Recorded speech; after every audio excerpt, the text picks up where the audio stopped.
She Hulk episode 2 इतने सारे Marvel movies बड़े किरदारों को टीज कर रहा है कि मत पूछिए। तो विदाउट वेस्टिंग एनी टाइम आप जेनिफर की तरह स्टंट मत हो जाइएगा स्पॉयलर्स देखकर, एज इस वीडियो में एपिसोड 2 से लिंक्ड बहुत सारे स्पॉयलर्स हैं, तो स्पॉइलर अलर्ट घंटी तो बनता है क्योंकि ये है she Hulk episode 2 review breakdown video. और वेलकम टू द चैनल जो प्लेटफॉर्म है एमसीयू, डीसी और फिल्मों की हर खबर का just a review. She Hulk के कोर्ट रूम कांड के बाद न्यूज मीडिया में हलचल मच जाती है, जहां स्केचेस के थ्रू दिखाया जाता है कि कैसे शी हल्क ने तितानिया को धो दिया था। इन न्यूज बुलेटिन में तितानिया को सोशल मीडिया इन्फ्लुएंसर कहा जाता है, जो कुछ ऐसे प्राणी हैं जो अपनी लाइफ को दुनिया के सामने प्रदर्शित करते हैं। और क्योंकि तितानिया के पास सुपर पावर्स है तो उसे कहा जाता है सुपर इन्फ्लुएंसर। इस न्यूज बुलेटिन में के नीचे लिखा हुआ है क्योंकि तितानिया को लो ब्लड शुगर था, इसीलिए उसने कोर्टरूम का वॉल तोड़ने वाला कांड किया, जो इस सीरीज की कंसिस्टेंट ब्रांड ऑफ ह्यूमर को दर्शाता है। फिर आता है ये सीन जहां शी हल्क को अपना सुपर हीरो नाम मिलता है Exactly. और जेनिफर का ये कंसर्न कि ये नाम डेरिवेटिव है, Even exist without being a derivative of the Hulk.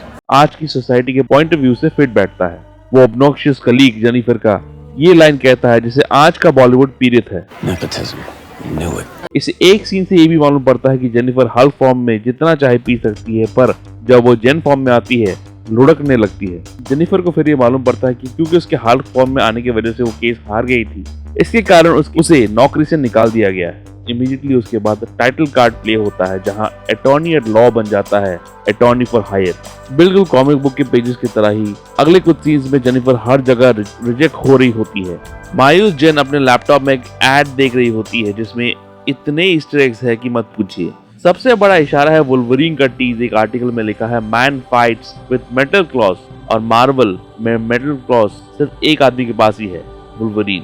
तो ये वुल्वरीन का सबसे पहला टीज है एमसीयू में। इसके अलावा नीचे टाइटल में लिखा है why there is a giant statue of man sinking on the ocean, जो इटर्नल्स मूवी के इस सीन पर टीज हो सकता है, जहां आखिरी सीन में कुछ इटर्नल्स ने एक सेलेस्टियल तेमोथ की इमेजेस को रोक दिया था ताकि दुनिया बर्बाद ना हो, और तब उसका शरीर सिर्फ आधा ही निकल पाया था। इसके अलावा ऊपर भी कुछ एमसीयू टाइटल्स है जैसे फाइंड एंटमैन, जो हर एमसीयू सीरीज या मूवी में रेफरेंस हो रहा है, नॉर्स माइथोलॉजी जो थॉर की तरफ रेफरेंस है, और एवेंजर्स भी लिखा हुआ है इस वेब पेज में। और हाँ, वो मैंडेटरी क्यूआर कोड भी दिखता है जिसे स्कैन करने से मिलता है ये कॉमिक बुक, जो कि है she Hulk 2004 release comic book का कवर। ऑफ कोर्स एक clear cut iron man reference तो दिख ही रहा है इस सीन में। और फिर दिखता है जेनिफर के फोन का बैकग्राउंड, जो कि है उसका फेवरेट टॉपिक कैप्टन अमेरिका का बम। जेनिफर मिलती है अपनी फैमिली के साथ, इंक्लूडिंग उसके कजिन पॉम्पस चेट के साथ, जो एपिसोड 1 में भी टीज हुआ था जब ब्रूस और जेनिफर गाड़ी में थे और उनके बीच कन्वर्सेशन हो रहा था। You're not the only genius in the family. No, there's also Chet. इस फैमिली डिनर में हॉकाई का रेफरेंस भी होता है जेन के पिता के द्वारा। That Hawkeye guy, what happens to those arrows of his? Hulk के हल्कबस्टर के साथ फाइट वाले सीन का रेफरेंस भी करते हैं उसके पिता, जब हल्क पागल हो गया था, पूरे सोकोविया शहर को तहस नहस कर दिया था। जेनिफर यहाँ इटर्निटी को रेफरेंस करती है, जो थॉर लव एंड थंडर में दिख चुकी है, मार्वल की अल्टीमेट सेलेस्टियल बीइंग। जेनिफर फिर एक बार में बैठकर पी रही होती है, ऊपर टीवी में एली मैकबिल शो चल रहा होता है, एक लीगल अमेरिकन ड्रामा सीरीज जिसकी पटकथा में एक प्रोटैगनिस्ट एक लड़की है और वकील भी, बिल्कुल जेनिफर की तरह। हो सकता है ये शो इस सीरीज के इंस्पिरेशन में से एक हो। तभी GKLH फर्म का मालिक हॉलीवे जेनिफर को एक नए जॉब का प्रस्ताव देता है। GKLH, जैसे मैंने पहले एपिसोड के रिव्यू ब्रेकडाउन में कहा था, कॉमिक बुक राइटर्स के नाम से इंस्पायर्ड है इस कंपनी का नाम।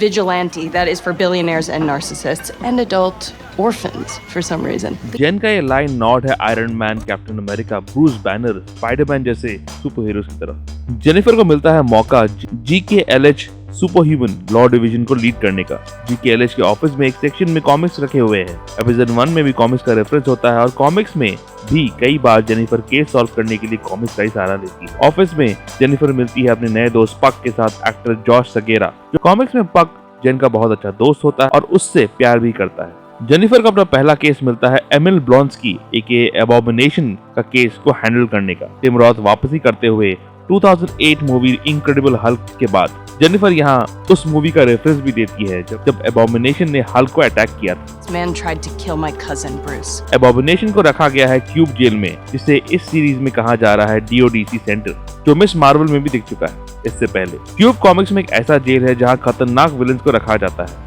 एबॉमिनेशन के साथ मीटिंग में एमिल दिखाने की कोशिश करता है कि वो सुधर गया है, पर वो अपने ओरिजिन के बारे में एक झूठ बोलता है। इनक्रेडिबल हल्क मूवी में उसने जबरदस्ती खुद पर हल्क का खून लगवाया था क्योंकि वो हल्क से ज्यादा ताकतवर होना चाहता था। ताकत का भूखा हो गया था एमिल, पर यहाँ वो सब कुछ यूएस गवर्नमेंट के ऊपर छोड़ दे रहा है और सुपर सोल्जर सिरप पर भी, जिसका इससे पहले falcon and the winter soldier में इस्तेमाल हो चुका है। वैसे एमिल का पॉइंट ऑफ व्यू भी सही लग सकता है लोगों को। इनिशियली प्री एवेंजर दुनिया में हल्क को खतरनाक विलन ही माना जाता था और एमिल एक सोल्जर था जो हल्क को किसी भी हालत में हराना चाहता था। हो सकता है एमिल का इंटेंट सही हो, पर काम उसने बुरे ही की है। ये क्लासिक अच्छे विलन्स के ट्रेड्स है, जैसे थैनोस, किलमॉन्गर।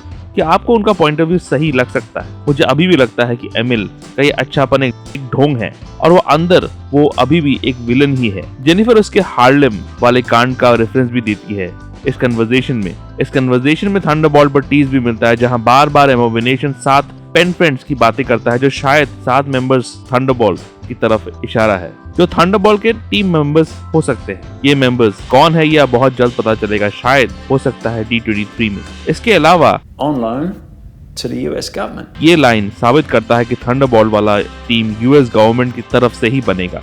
जेनिफर दुविधा में है कि ये केस ले या नहीं।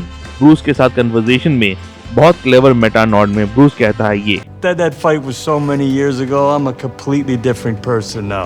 Literally. जो थ्रोबैक है कि 2008 वाली मूवी इनक्रेडिबल हल्क में हल्क का रोल एडवर्ड नॉर्टन ने किया था और उसके बाद एवेंजर्स मूवी के साथ मार्क रफलो ने ये रोल करना शुरू कर दिया था। यानी उस मूवी में एबॉमिनेशन के साथ लड़ा था नॉर्टन, रफलो नहीं। और फिर दिखता है वर्ल्ड वॉर हल्क नॉट, अभी मजा आएगा ना भिड़ो, जहां हल्क को दिखाया जाता है सकार स्पेसशिप में किसी और जगह, शायद सकार में वापस जाते हुए, जहां वो मिल सकता है अपने बेटे स्कार से। इसलिए वो अपना हल्क लॉगबुक भी साथ ले जा रहा है ताकि वो स्कार को ट्रेन कर पाए। मेकर्स ने इंटरव्यू में कंफर्म किया कि एवेंजर्स एज ऑफ अल्ट्रॉन और थॉर रैग्नारॉक के बीच हल्क कहां था ये रिवील होगा, इसलिए हल्क को आउटर स्पेस में भेज दिया गया है। और हमें ये भी मालूम है कि मार्क रफलो आने वाले एपिसोड में दिखेंगे शी हल्क में, जो कुछ लीक फोटोज से मालूम पड़ा है। जेनिफर फाइनली केस लेने के लिए तैयार हो जाती है, लेकिन तभी शांग-ची लेजेंड ऑफ द 10 रिंग्स का वो सीन दिखाया जाता है जहां वोंग और एबॉमिनेशन साथ लड़ रहे हैं, जो बहुत स्मार्टली कनेक्ट कर रहा है शांग-ची और शी हल्क। और एक्सप्लेनेशन भी मिलेगा कि वोंग एबॉमिनेशन के साथ लड़ क्यों रहा था और इसे जेल ब्रेक के हिसाब से दिखाया क्यों जा रहा है। एज शांग-ची में दिखाया गया था कि फाइट खत्म होने के बाद वोंग एबॉमिनेशन को वापस उसी सेल में ले गया था। एक और फनी पोस्ट क्रेडिट सीन में जेनिफर के पिता उसके सुपर पावर्स का घरेलू इस्तेमाल करते हुए दिखते हैं और साथ में चैट भी दिखता है जलते हुए जेनिफर के नए पावर्स। शी हल्क का एपिसोड 2 बहुत ही मजेदार है। एपिसोड 1 की तरह पेसिंग बहुत अच्छी है और ह्यूमर का तड़का बहुत अच्छी तरह डाला गया है। ये फ्यूचर मूवीज रेफरेंस, किरदार और प्रीवियस मूवीज के नॉड्स इसे और फन बनाते हैं हम जैसे MCU फैंस के लिए। कुछ पुराने वीडियोस आखिर में है, जैसे कि She Hulk episode 1 review breakdown video और Liger movie review video. Check out जरूर कीजिएगा और ऐसे MCU ब्रेकडाउन्स के लिए देखते रहिए जस्ट एन रिव्यू।